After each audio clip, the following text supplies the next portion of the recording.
नमस्कार, आप देख रहे हैं लाइव टीवी एक्सप्रेस। मैं आपके साथ अरशद जमाल खान। आज हमारे साथ मौजूद हैं भारतीय जनता पार्टी अल्पसंख्यक मोर्चा के प्रदेश मीडिया प्रमुख आफ्ताब मिर्जा। आज हम मौजूद हैं इनके आवास सिरसाल में। इनसे हम विधानसभा चुनाव को लेकर कुछ खास बातों पर चर्चा करेंगे। सर, आपका लाइव टीवी एक्सप्रेस पर स्वागत है। बहुत बहुत धन्यवाद। सर, सामने सर जो विधानसभा का चुनाव अब जो घोषणा भी कर दी गई है, अगर आपको विधानसभा मुबारकपुर 346 का अगर भावी प्रत्याशी बनाया जाए, सर आप जो इसकी जो जनता को क्या कहना चाहेंगे? अगर आप विधायक बनते हैं, सर आपको जनता चुनती है, जनता को क्या क्या सुविधाएं मिलेंगी? देखिए, सबसे पहले तो मैं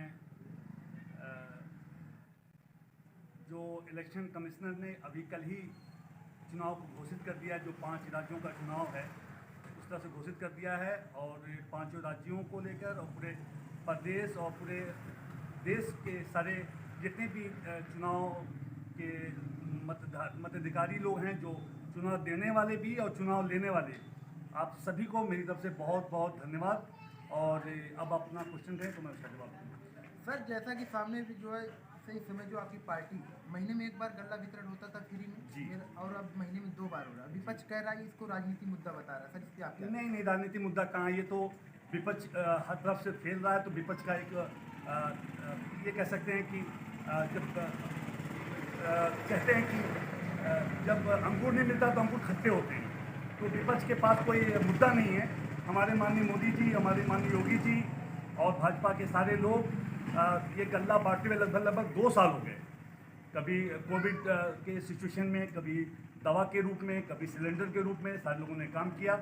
आज माननीय योगी जी, ये बहुत पहले से ऐलान हो गया था कि हम हर घर को गल्ला पहुंचाएंगे, और ये जब तक चलेगा, जब तक होली के बाद तक चलेगा। अभी तो चुनाव भी आ गया, तो ये चुनाव से पहले का उनकी अपनी घोषणा था, और इसको कोई चुनावी मुद्दा नहीं है। ये तो विपक्ष हार रहा है, कोई उनके पास ऑप्शन नहीं है, तो ये सरासर इस पर कोई मैं टिप्पणी नहीं करूँगा। सर, आप जैसे भारतीय जनता पार्टी के भावी प्रत्याशी पे मुबारकपुर विधानसभा 346 की, तो सर आपको क्या लगता है पार्टी आपको सर टिकट अगर देती है तो आप जनता को क्या सर सुविधा देने की? देखिए, सबसे पहले तो मैं भाजपा का एक सिपाही हूँ, छोटा सा, अपने आप को नेता नहीं मानता, छोटा सा सिपाही हूँ। और मैं 2003 से लगा था। आज बीच में मैं क्षेत्रीय मंत्री रहा गोरखपुर मंडल का। फिर प्रदेश ने मुझे अल्पसंख्यक के रूप में मुझे दायित्व दिया। प्रदेश में सोशल सा मीडिया प्रमुख हूँ, और जनता का बड़ा सहयोग मिल रहा है। आप सभी लोगों का, मीडिया के लोगों का बहुत बहुत मैं उनका आभार व्यक्त करता हूँ। पार्टी अगर टिकट देगी, क्योंकि दावेदार बहुत हैं, और पार्टी अगर मैं उस लाइन में हूँ, और पार्टी अगर उस लाइन को में लेकर मुझे समझा कि रियल में या इंसान या ये सिपाही, मैं अगर उनकी जगह पे खड़ा उतरा और मुझे कंसीडर किया, टिकट मिला, तो ये अवश्य चुनाव जीत के रूप में होगी। और मैं एक मुबारकपुर की जो सीट है 346 विधानसभा, वो जीत के रूप में मैं उनको एज ए गिफ्ट दूंगा भारतीय जनता पार्टी को।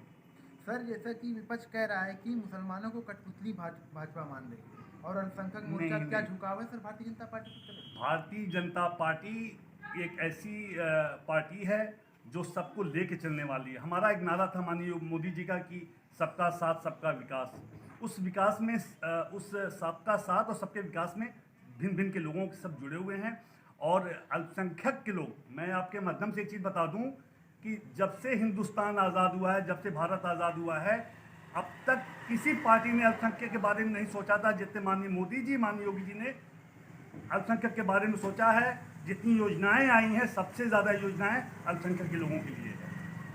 सर, जैसा कि विपक्ष कह रहा है कि हमारा जो विकास था, योगी आदित्यनाथ जी उत्तर प्रदेश की सरकार उसको अपना नाम देकर शिलान्यास कर रही है, उसका जो उद्घाटन कर रही है, तो तमाम तरह के आरोप लगा रहा है। ये तो अखिलेश यादव खिसिया रहे हैं। कुछ माननीय मोदी जी या माननीय योगी जी कुछ भी उद्घाटन करते हैं या कुछ शिलान्यास करते हैं, तो अखिलेश यादव कहते हैं कि ये मैंने काम किया है, ये मैंने काम किया है। अरे भाई, जब तुम ये काम किए होते तो 2014 में हारे, 2017 में चुनाव हारे, फिर अब हारने जा रहे हो। जब सब काम तुम ही किए होते तो चुनाव हारते क्यों? गठबंधन कैसा? मतलब सब काम तुम करते तो अलायंस होने की बात ही नहीं थी। हम पूर्ण बहुमत से जीते, और फिर हम जीतने जा रहे हैं। माननीय योगी जी के उसमें हम पूरा विश्वास है, सारे लोग अपने अपने स्तर से लगेंगे, और इस बार हम 300+ सीट जीत कर माननीय योगी जी के रूप में हम मुख्यमंत्री बनाने जा रहे हैं। सर, अब जो ये राजनीति के सवाल हट, मैं थोड़ा अपराध की तरफ जाता हूँ। सर, जैसा कि वर्तमान जो विपक्ष कह रहा है कि उत्तर प्रदेश सरकार जहाँ कह रही है कि हमने उत्तर प्रदेश को उत्तम प्रदेश बना दिया, मगर आए दिन सर अपराध बढ़ते जा रहे हैं। आपके माध्यम से मैं बताना चाहता हूँ, आप बताइए 2000 जो है 19 से लेकर उधर माननीय मोदी जी प्रधानमंत्री रहे और 17 में माननीय योगी जी आए, बताइए कहाँ दंगे हुए। आप इससे पहले माननीय अखिलेश यादव थे, समाजवादी थी, आए दिन दंगे होते थे, आयगुंड अपराध बढ़ता था, कोई सुरक्षित नहीं था, बेटी जो है नहीं सुरक्षित थी, उनको लूटा मारा जाता था, एटीएम लूटे जाते थे, बैंक लूटे जाते थे, प्रशासन के अधिकारियों को मारा पीटा जाता था।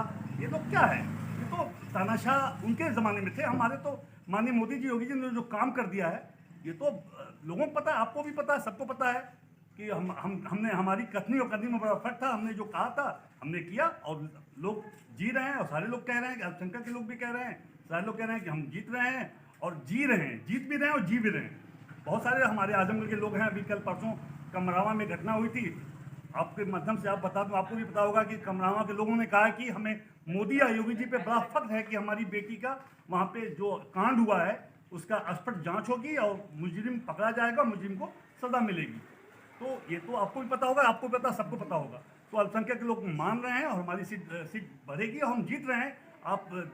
हम 10 तारीख को हमारा चुनाव परिणाम होगा, आप देखिएगा, हम 312-315 सीट जीतते जा रहे हैं और विपक्ष धराशायी होके ये अपने आप में खत्म हो जाएगा। सर आपने कहा 315, मगर सर पिछले आंकड़ों 2017 के आंकड़ों से इस 2022 के आंकड़ों तक कितनी सीटें प्लस होंगी और कितनी माइनस होंगी? देखिए, हमने पिछली बार भी कहा था कि अब की बार 350 पार, अब की भी हमारा नारा है 300 पार। लेकिन हम ये अभी आपको धन्यवाद देना चाहते हैं, आपने बहुत बड़ी बात कही है, हम 300 प्लस जाएंगे, उससे कम सीट नहीं जीतेंगे, या आप 10 तारीख को देखिएगा। सर मेरा एक और क्वेश्चन है कि सर जैसे कि वर्तमान सरकार में सर मीडिया पे विपक्ष और जनता से लेकर विपक्ष तक सर उंगली उठा रहा है कि ये सरकार इसको खरीद ली है, सर इसलिए सबसे बड़ा मुद्दा बना हुआ इस समय। नहीं, विपक्ष के पास कोई स्पष्ट उनके पास कोई आंसर नहीं, जवाब नहीं है। आप खुद देख रहे हैं कि अगर ऐसा होता तो कल ही चुनाव आयोग ने ऐलान किया कि रैलियां सबके लिए 15 से 16 तक नहीं होगी। अखिलेश यादव ने कहा कि मैं नहीं मानूंगा, अखिलेश यादव ने कहा कि ये तो तानाशाह है, ये तो उनके पास कोई मनगढ़ंत सब कहानियाँ हैं। अखिलेश यादव चुनाव हार रहे हैं और कहीं ना कहीं वो अपने आप को गिरा महसूस कर रहे हैं, गिरा हुआ महसूस कर रहे हैं।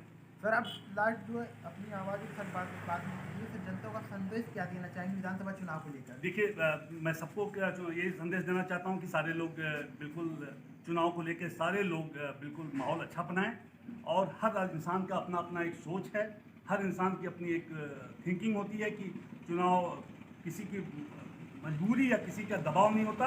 और हमको लगता है कि अल्पसंख्यक के लोग और बहुत सारे युवा के लोग, बहुत सारी बेटी, बहुत सारी बहन, और इस बार माननीय मोदी जी योगी जी को चाहे 3 तलाक का मुद्दा हो, चाहे जो है राशन का मामला हो, चाहे सुशासन का मामला हो, चाहे तो सारे लोग बहुत खुश हैं और पार्टी को पूरी जीत का अवश्य जीत मिलेगी। और मैं सबको बधाई देना चाहता हूँ कि आप सारे लोग, चाहे जो अभी नए युवा के लोग आ रहे हैं, नए वोटर के आईडी के रूप में, वो नया उनका पहला चुनाव होगा, उनको भी मैं बहुत बधाई देता हूँ कि आप लोग अच्छा माहौल बनाएं और योगी और मोदी जी को चुनाव में जिताएं और आपका दिन अच्छा हो। सारे लोगों